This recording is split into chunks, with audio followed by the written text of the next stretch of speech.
ప్రార్థనలో ఏకీభవించడానికి రాగలిగే శ్రేష్టమైన ధన్యకరమైనటువంటి అవకాశం ప్రేమించి కృపచేత మాకు ఇచ్చినందుకై మిమ్మల్ని స్తుతించి ఆరాధించి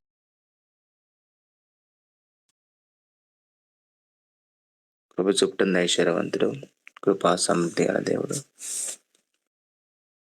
దయాదాక్షిణ్యపూర్ణుడు, భౌతిక శాంతుడు, కోపించునే వాత్సల్యత చూపించే దేవుడు, మాకు సమీపంగా ఉన్నావు. అందుకొరకు మీకు వందనాలు చెల్లిస్తున్నాం.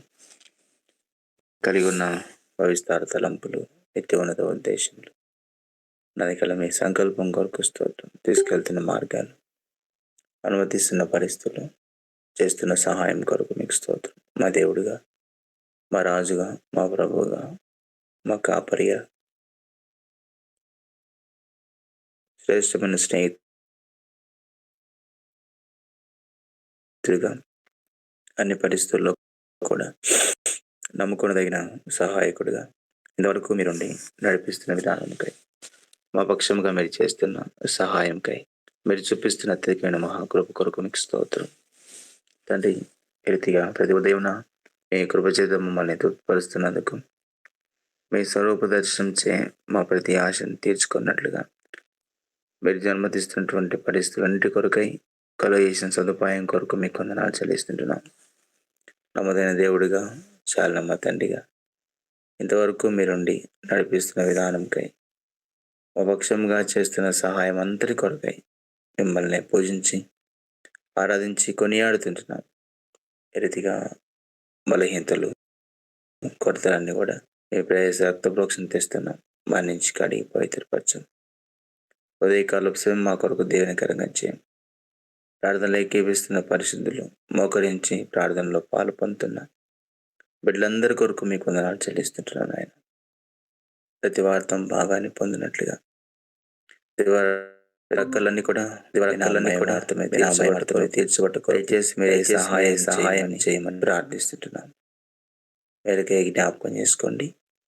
గడిపే సమయంతా కూడా మా కొరకు దీవెనకరంగా చేసి మీ నామానికి మయం తెచ్చుకోమని యేసు ప్రభువును స్తుతించి ప్రార్థిస్తున్నాము తండ్రి. ఆమేన్.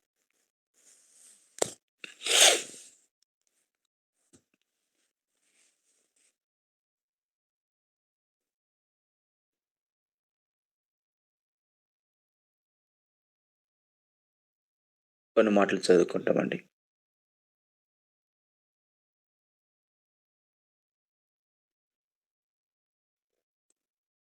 సామెతల గ్రంథం 27వ అధ్యాయము. సామెతలు 27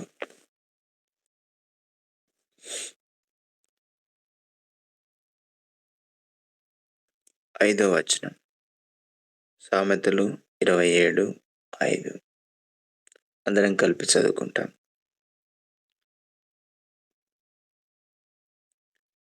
లోపల ప్రేమించుట కంటే బహిరంగంగా గద్దించుట మేలు.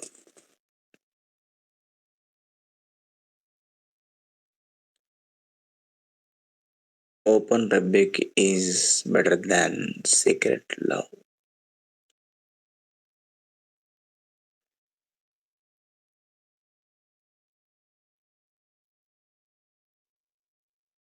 లోపల ప్రేమించుట కంటే బహిరంగముగా గద్దించుట మేలు. 6వ వచనం. మేలును కోరి స్నేహితుడు గాయములు చేయును, మగవాడు లెక్కలేని ముద్దులు పెట్టును.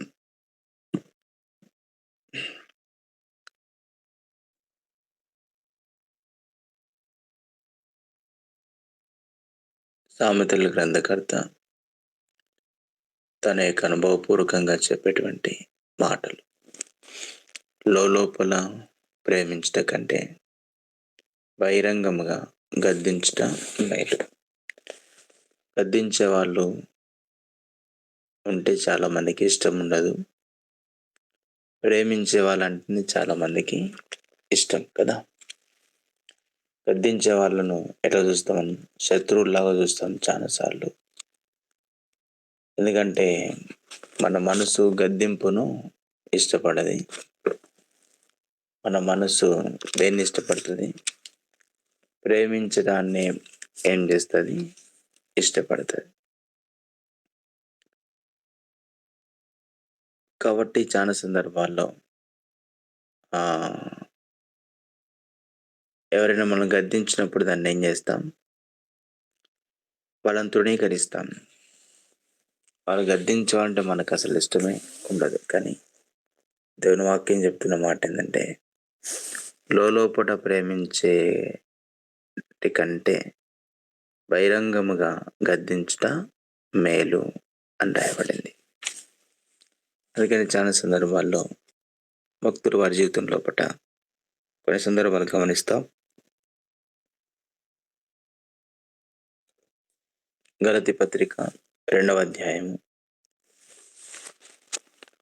Galatians, book of Galatians chapter 2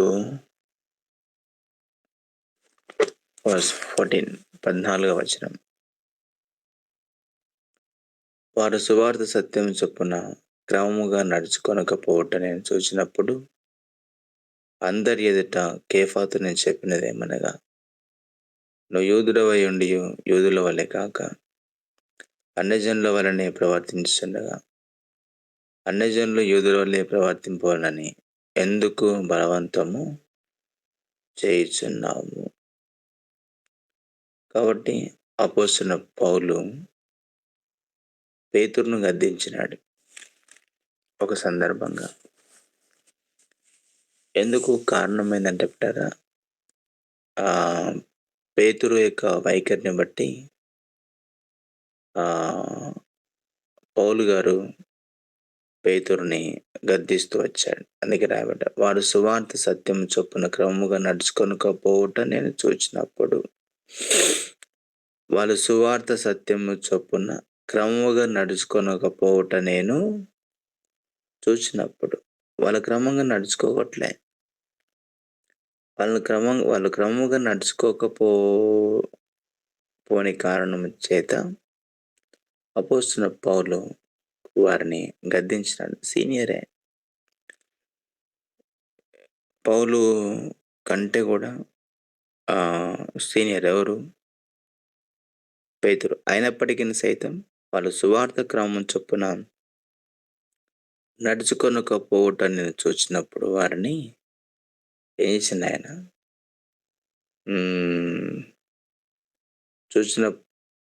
చూచినప్పుడు అని రాయబడింది. గద్దిస్తూ వచ్చాడు. అయ్యా, ఎందుకు అట్లా చేస్తున్నాను? నువ్వు యూదుడవై ఉండి యూదుల వల్లే కాక అన్యజనుల వల్లే ప్రవర్తించుండగా అన్యజనులు యూదుల వల్లే ప్రవర్తింపవాలని ఎందుకు బలవంతం చేయుచున్నావు? నువ్వు యూదుడవై ఉండే యూదుల్లో నడుచుకోవట్లేదు. కాబట్టి అన్యజనులు యూదుల్లాగా కమ్మంటని చెప్పి ఎందుకు చెప్తున్నావు నువ్వని గద్దించినాడు. ఎవరు? అపోస్తలుడైన పౌలు పేతురుని. కాబట్టి గద్దించకపోతే ఏమవుతాం?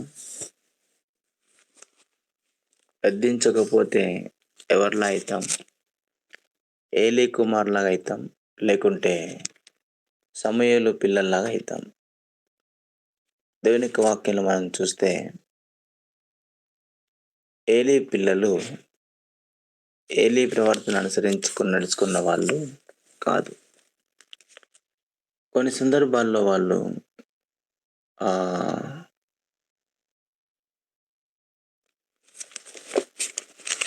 వాళ్ళ తప్పిదం వాళ్ళ తండ్రి దగ్గర తీసుకొని రాబడినప్పటికీ కూడా వారి తల్లిదండ్రులు వాళ్ళని ఏం చేయలేదు, గద్దించలేదు. అందుకని వాళ్ళు ఏం చేశారంట, వాళ్ళ తప్పిదమును బట్టి, వాళ్ళ యొక్క పాపమును బట్టి, వాళ్ళు ఉన్నటువంటి పొరపాట్లను బట్టి వాళ్ళు గద్దించిన వాళ్ళు కాదు.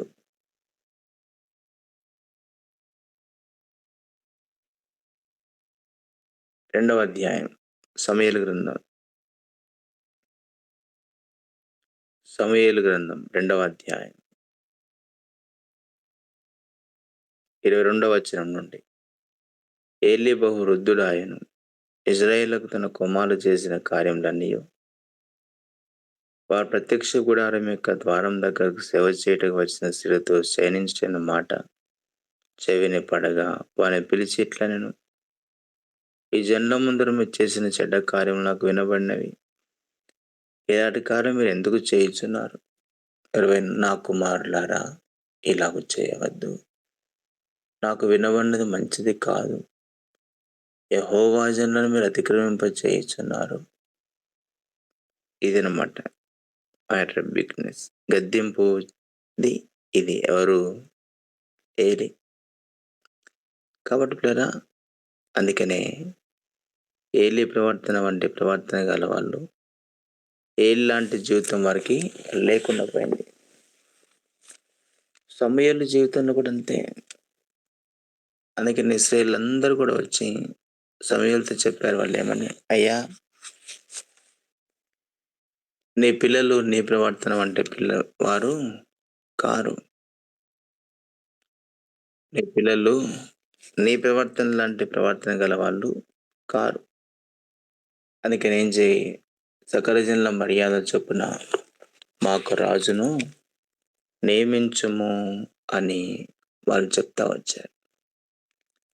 కాబట్టి ప్రియ సహోదరా, సహోదరి, దేవుని యొక్క వాక్యం చెప్తుంది, గద్దింపు లేని కారణం చేత వారి పిల్లలు వాళ్ళేం చేశారు, వాళ్ళు నష్టపోయారు. 8వ అధ్యాయం, సమూయేలు మొదటి గ్రంథం 8వ అధ్యాయం. సమూయేలు వృద్ధుడైనప్పుడు మొదటి నుంచి తన కుమారులను ఇశ్రాయేలీయుల మీద న్యాయాధిపతులుగా నియమించెను. అతని జ్యేష్ఠ కుమారుని పేరు యోవేలు, రెండవ వాని పేరు అబీయా. వీరు బెయేర్షెబాలో న్యాయాధిపతులుగా ఉండిరి. అతని కుమారులు అతని ప్రవర్తన అనుసరింపక ధనాపేక్షకులై లంచములు పుచ్చుకొని న్యాయమును త్రిప్పివేయగా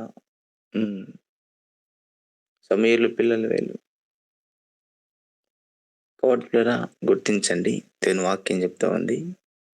అణిగిన వాళ్ళు వచ్చి అడిగిన మాట ఏందంట,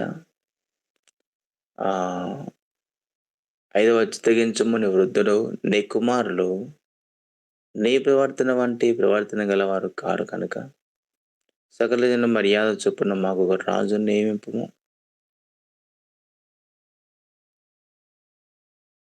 అతనితో అనేది దీని వాక్యం రాయబడింది. కాబట్టి సమూయేలు పిల్లలు, సమూయేలు ప్రవర్తన వంటి ప్రవర్తన గలవాళ్ళు కాదు. మరి ఏలి పిల్లలైతే మరి దుర్మార్గులు, దేవుని ఎరగని వాళ్ళు, దేవుని సన్నిధికి వచ్చిన వారితో శయనిస్తూ పాపం చేసినటువంటి దుర్మార్గపు జీవితాన్ని గలవాళ్ళు. అందుకని ఏలి ఆయా సందర్భం, ఏలి ఏనాడు కూడా వీళ్ళను కఠినంగా వాళ్ళని గద్దించిన వాడు కాడు. కాబట్టి గద్దింపు లేని కారణం చేత ఆ పిల్లలు పాడైపోయినారు. గద్దింపు లేని కారణం చేత వాళ్ళు పాడైపోయినారు. అందుకని విశ్వాస జీవితం లోపట ఎవరైతే గద్దింపబడరో వాళ్ళు ఏమవుతారు, పాడైపోతారు. దేవోక్తి లేని ఇళ్ళ జనులు కట్టలేక తిరుగుతారు అని దేవుని యొక్క వాక్యం చెప్పినట్టు. కాబట్టి గద్దింపు లేని చోట మనుషులు ఏమవుతారు, పాడైపోవడానికి అవకాశం ఉంది. కడుపులరా, దేవుని యొక్క వాక్యం చెప్తుంది, నిజమైన తండ్రి తన కుమారుని శిక్షిస్తాడు. నిజంగా కుమారుని ప్రేమించేటువంటి ఏ తండ్రి అయినా తన కుమారుని శిక్షిస్తాడు, గద్దిస్తాడు, దండిస్తాడు, భయంకరంగా దండిస్తాడు. అందుకనే సామెతల గ్రంథకర్త అంటే ఏమంటాడు,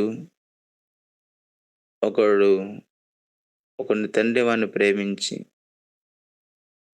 వాడిని గద్దించినట్లు నీ దేవుడిని యెహోవా నిన్ను గద్దించునంటాడు. కాబట్టి యెహోవా శిక్షను తృణీకరింపకము, ఆయన గద్దింపునకు విసుకకుము అని రాయబడింది. కొంతమందిని గద్దిస్తే వాళ్ళకి ఏమనిపిస్తుంది, విసుకొస్తుంది, బాధ అనిపిస్తుంది. ఎంత బాధ అవుతుందంటే అంత బాధ అనిపిస్తుంది. అందరి ముందు నన్ను గద్దిస్తావా, నా ఇజ్జత్ తీస్తావా, నా పరువు తీసేస్తావా అని ఏం చేస్తారు, చాలామంది ఫీల్ అవుతారు. కాదు పిల్లరా, అందుకనే అపోస్తలుడైన పౌలు పేతురును వారు సువార్త సత్యము చొప్పున అనుసరింపకపోవుట చూచి వాడిని ఏం చేసిండు, గద్దించాడు. ఏలి కుమారులు ధర్మశాస్త్రానుసారంగా మందిలో నడుచుకోలేదు. అయినా వారి తండ్రి వారినేం చేయాలా? నా కుమారులారా, ఇలాగ చేయటం మంచిది గాదు. మీరు దేవుడిని అతిక్రమింపచేయుచున్నారు అని జేసినాడు. అలా అంటూ వచ్చిరే గానీ అది గద్దింపు కాదు. అందుకనే వారి పిల్లలు నష్టపోయారు. వారి పిల్లలు నష్టపోయారు. కాబట్టి ప్రియ సోదరుడా, సహోదరి, నా జీవితంలో దేవుని యొక్క వాక్యం చెప్తున్న సత్యం ఏంటంటే, లోలోపట ప్రేమించుట కంటే బహిరంగముగా గద్దించుట మేలంటాడు. కీర్తనకారుడు అంటాడు ఒక చోట, చూడండి, 241 కీర్తన 5వ వచనం. కీర్తన 241, 5. Psalm 141, 5. నీతిమంతులు నన్ను కొట్టుట నాకు ఉపకారం. వారు నన్ను గద్దించుట నాకు తైలాభిషేకం. నేనట్టి అభిషేకమును త్రోసివేయకుందును గాక. వారు దుష్టక్రియలను చూచి నేను తప్పక ప్రార్థన చేయుచున్నాను. దేవుని వాక్యం రాయబడింది మనకేమని? నీతిమంతులు నన్ను కొట్టుట నాకు ఉపకారం.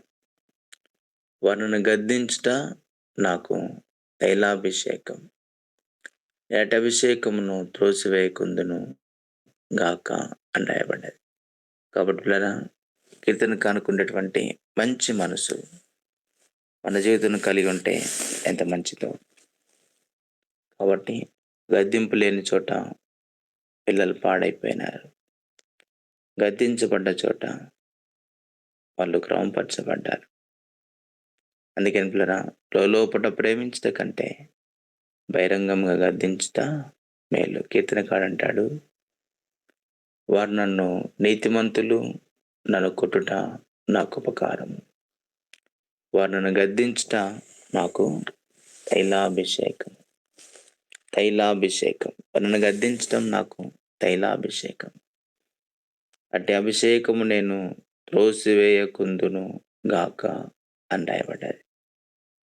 ఆధ్యాత్మికంగా దైనందిన జీవితంలో దేవుని యొక్క వాక్యం చెప్తుంది, నేను అట్టి అభిషేకమును త్రోసివేయకుందును గాక అని రాయబడింది. కాబట్టి ప్రియ సోదరుడా, సహోదరి, నా జీవితం లోపట దేవుడు మనల్ని గద్దిస్తున్నప్పుడు, లేకపోతే వాక్యానుసారం మనం ఎవరైనా గద్దిస్తూ ఉన్నప్పుడు, మనం మన జీవితాన్ని సరి చేసుకోవడం, చక్కపరుచుకోవడం చాలా మంచిది. మనల్ని దిద్దుబాటు చేయడానికి ఇష్టపడుతున్నప్పుడు, మనం సరిచేయడానికి దేవుడు ఎవరైనా వాడుకుంటూ ఉన్నప్పుడు, ఆ దిద్దుబాటును మనం స్వీకరించడం చాలా మంచిది. ఏలీ కుమారులకు దిద్దుబాటు ఇష్టం లేదు. సమూయేలు పిల్లలకు దిద్దుబాటు ఇష్టము లేదు. వారి జీవితాల్లో వాళ్ళు పాడైపోతూ వచ్చారు. కానీ దేవుడు పలు సందర్భాల్లో మన వ్యక్తిగతంగా, మన కుటుంబ జీవితంలో మన దేవుడు దర్శిస్తూ ఉన్నప్పుడు, ఆయన మనల్ని సంధిస్తూ ఉన్నప్పుడు, లేకుంటే మన మేలు కోరి ఎవరిని వాడుకుంటూ ఉన్నప్పుడు, దాన్ని మనము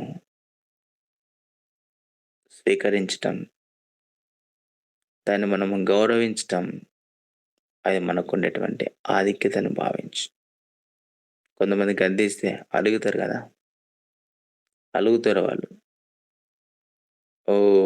చాలా బాధపడతారు వాళ్ళు. నన్నే అంటాడా ఆయన? నన్నే అంటాడా? నేనేమనుకుంటున్నావు? నీ ధనం, నీ బలం, నీ హోదా అడ్డొస్తది చాలా సార్లు.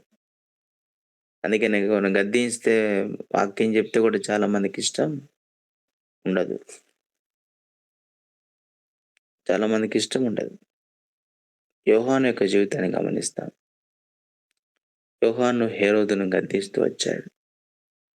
నువ్వు నీ సహోదరుని భార్యను ఉంచుకుంటూ వచ్చినావు, నీకు మంచిది కాదు అంటని గద్దించినాడు. అప్పుడు హేరోది ఏం చేసింది? ఆమెకు కూడా ఇష్టం లేదు యోహాను గద్దించేది. అందుకని ఎవరు గద్దిస్తారో వాళ్ళు శత్రువులైతారు చాలా మందికి.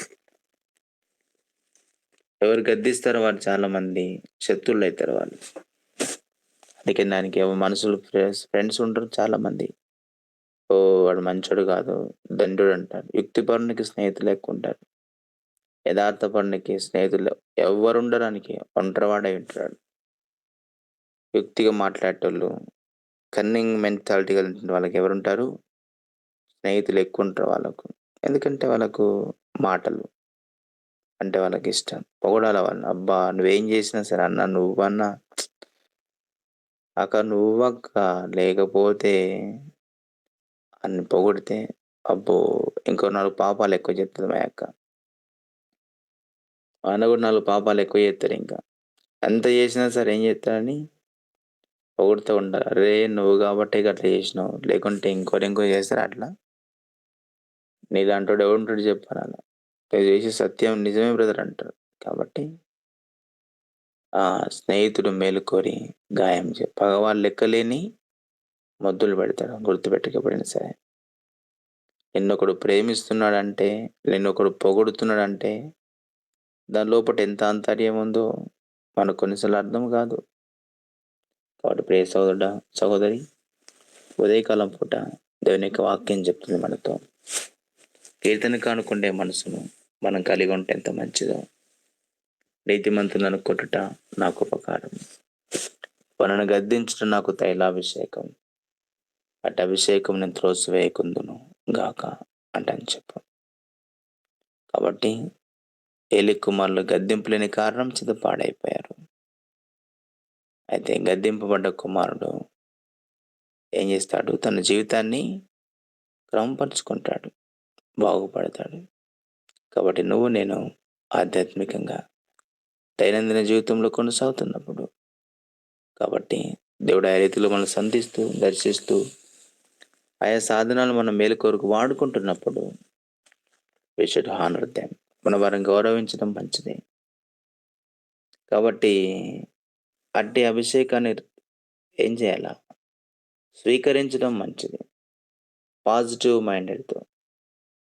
ఎలాంటి మనసు ఆహ్, అనుకూలంగా స్పందించడం ప్రతికూలంగా స్పందించడం కాదు. కాబట్టి నేను నా జీవితం లోపట అటు అభిషేకమును త్రోసివేయకుందును గాక అని గుర్తించి ముందుకు కొనసాగుటకు దేవుడు సహాయం చేయను గాక.